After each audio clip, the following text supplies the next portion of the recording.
Hey guys, what's up? My name is Rachel. I am back. I'm feeling pretty good, and today I am so excited to give you guys a tour of the garden because the last time I actually recorded a garden tour was a couple Sundays ago. So it's been well over a week since you guys have actually seen the garden, and we are in the season where things change really quickly. So I'm excited to show you what has been going on. For those of you who don't know, I was hospitalized last month. I've been dealing with quite a few health issues. If you go back a couple of garden tours, I do discuss that more in depth. Not going to do that here, but to those of you who've been following along, I am definitely feeling a whole lot better.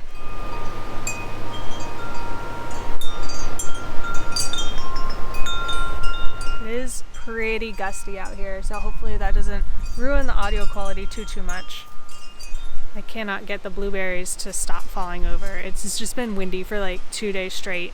So here on the first row we have garlic, tomatillos, tomatoes, and I recently had time to put out my basil, which as you can see is getting chewed on pretty intensely.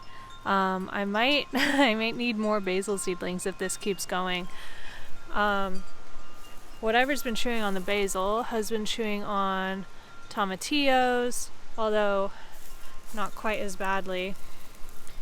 My guess for this would be maybe grasshoppers, but it's really hard to know. There's a lot of different bugs that could munch on the leaves of plants and kind of leave holes like this. It's interesting that whatever's chewing seems to really prefer the basil and the tomatillos, because I have a ton of lettuce out here actually, which I would think would be prime nibbling, and they have barely any holes in their leaves at all. The tomatoes, though, seem to not be nearly as chewed on as they were when I first put them in. You can see some of these lower leaves have a little bit of damage to them, but these newer leaves look by and large pretty good. So these are now growing so fast actually that I think pretty much anything besides something like a tomato hornworm would have a really hard time taking out these tomatoes. Meanwhile, my poor marigolds got eaten down to like literal sticks. I still haven't replanted them yet, but I think I need to. Something else that was really nibbled on was my dill. You can see this one new leaf it's trying to make. That is currently the only leaf it has. Some of these garlics are absolutely ginormous. Look at that. That's like large onion sized, to be honest, with that stalk. Like I said, that it's not even elephant garlic. It's a normal soft-neck garlic. It's called Dixon Softneck from the Experimental Farm Network. In the second row, we've got all these onions, radishes, potatoes, and just a couple lettuces here at the front. The onions are starting to bulb up, which is very exciting. I cannot wait to harvest all of these onions. I think I probably have somewhere between 150 and 200 onions. I haven't taken the time to count specifically. But interestingly, a lot of them seem to be going to seed. I've been letting them just because I know that just means I'm going to have to use them faster and they're not going to be very storable. It's not going to really ruin the onion in any other way. This section of radishes here is definitely not long for this world. This one's already going to seed, so the flavor of that is probably getting pretty bitter. I might let a couple of them go to seed, but most of these I am going to pull out pretty soon here because I'm going to start planting peppers and eggplant in this area. Oh, look at this one. That's a good one. Kata came by to say hi. Nice sweet girl. Past the radishes, we've got potatoes on both sides here. On this side, we've got the purple potatoes, which do seem to have outgrown whatever weird thing I saw in them. I haven't seen any more of it, at least. So either it wasn't really a disease or the rev that I poured on them really took it out. You'll also see scattered around little zinnia starts. I don't know how well they're gonna do, but zinnias tend to be pretty hardy. If they get established, they'll do well pretty much anywhere I've put them. So this third row with the arch trellises still has peas on it with onions and garlic on the edges. Right here near the front of it, I actually put my one variegated nasturtium that sprouted.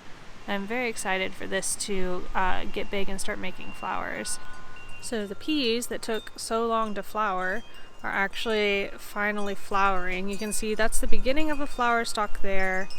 We've got little unopened flowers here and beautiful opened flowers here, as well as this one plant which has been making peas from the beginning. This is the first pea that formed. I probably should have pulled it sooner, but being in and out of the hospital, not necessarily staying on top of things, but both of these are still a pretty good size to be harvested and eaten fresh or sauteed.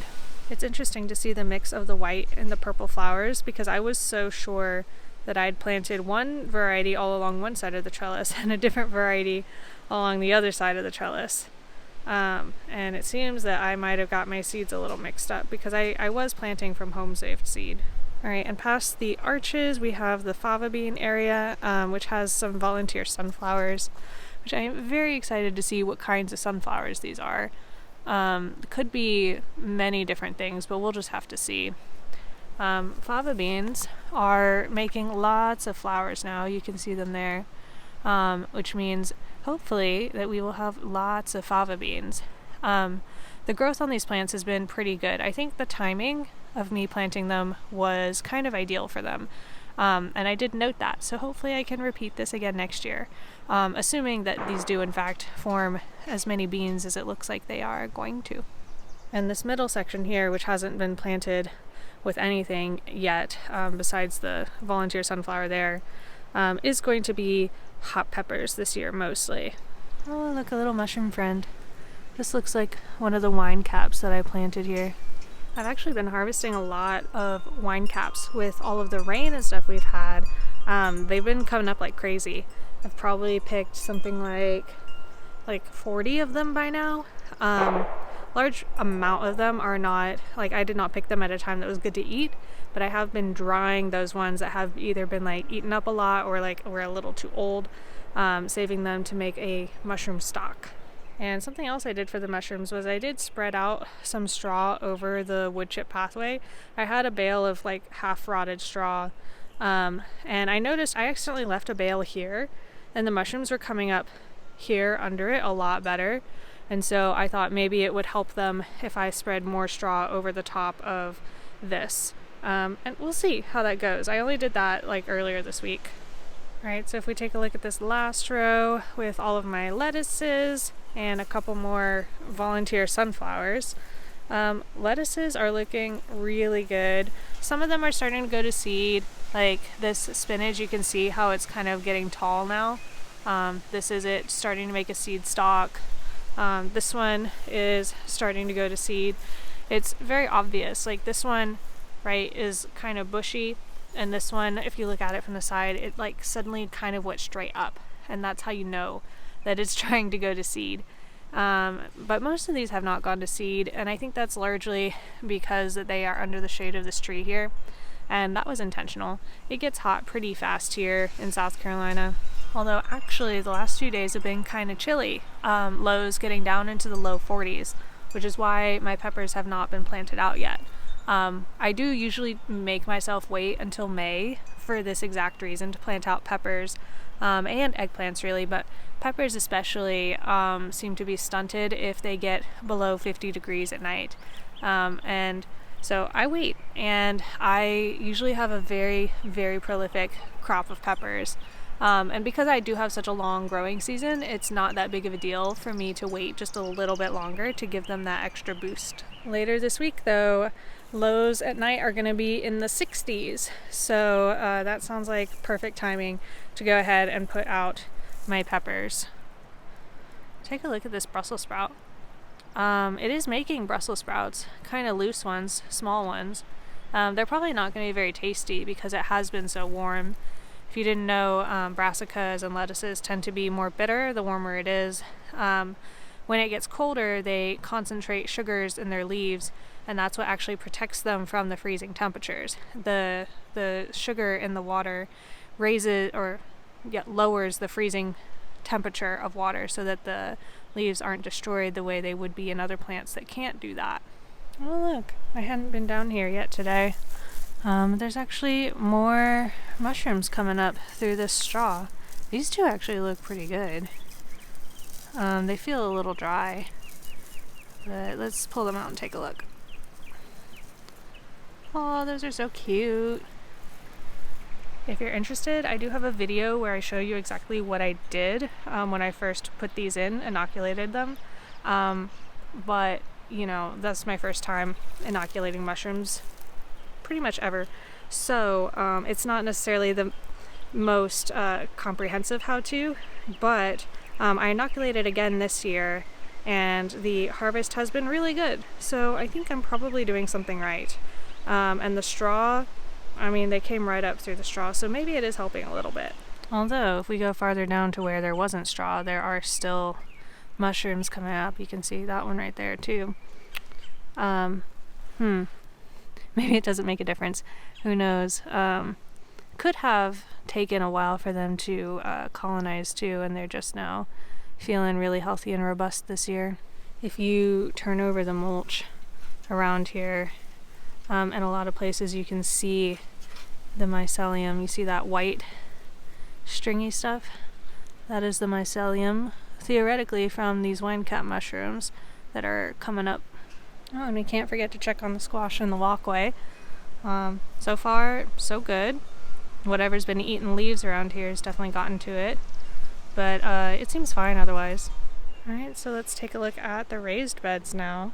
My lavender is putting on buds. This looks like this is going to be flowers very soon, which is very exciting. This is the first year I started this plant from seed, and this is the first year that it's going to make like an actually potentially harvestable number of flowers.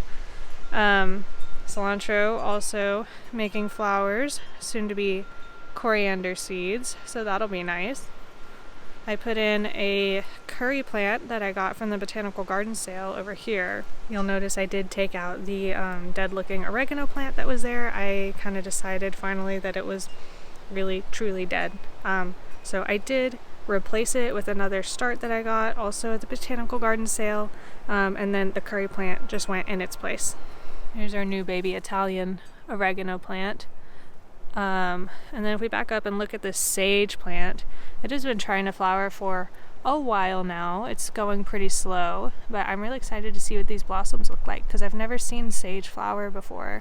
I'm gonna have to look into whether or not it flowering after I've had it for several years and it's never flowered, so I wonder if that is gonna mark the end of its life cycle or not. This thyme plant is just started to sprawl, but right under it I actually noticed my Mexican tarragon is coming back. That's what this is. So I'll probably, next time I cut a lot of this back so that this plant gets a little more sunlight. And then over here we have my container carrots, which look like the best carrots I've grown in like a couple of years now. Pretty exciting. There's not a lot of them, but this is more than the 0 that I've had. Hi, Kata. And there she goes sitting in my plants again. Classic cat. Speaking of cats sitting in plants, last time you saw this, the cats were sitting in it and eating it. This is catnip. And I think they might have actually done it a favor because look at how it's coming back very bushy from the base. This is probably going to be a lot more of a stable plant than that spindly thing that was here before. Cats were also sitting on this but did not eat it. This is licorice mint. You can't even tell that a cat sat on it. And then I also have this peppermint here, which is much smaller, but definitely looks like it is thriving. It's gonna get huge by the end of the season, I bet. Oh yeah, I rustled it, she smelled it, and there she is. In the second raised bed, we've got the chamomile that I had started from seed. Also this parsley that I had put in, it was a started plant. It got eaten down to sticks, and now it's coming back. And I don't see any new damage on the new leaves it's making, so whatever ate it down and then moved on, hopefully.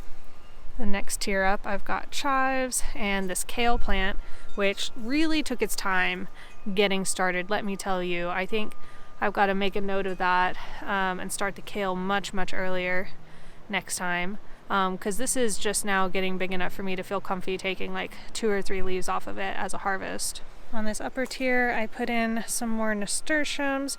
They look like they were a bit shocked from the transplant, but new leaves are coming in green, so that's a good sign.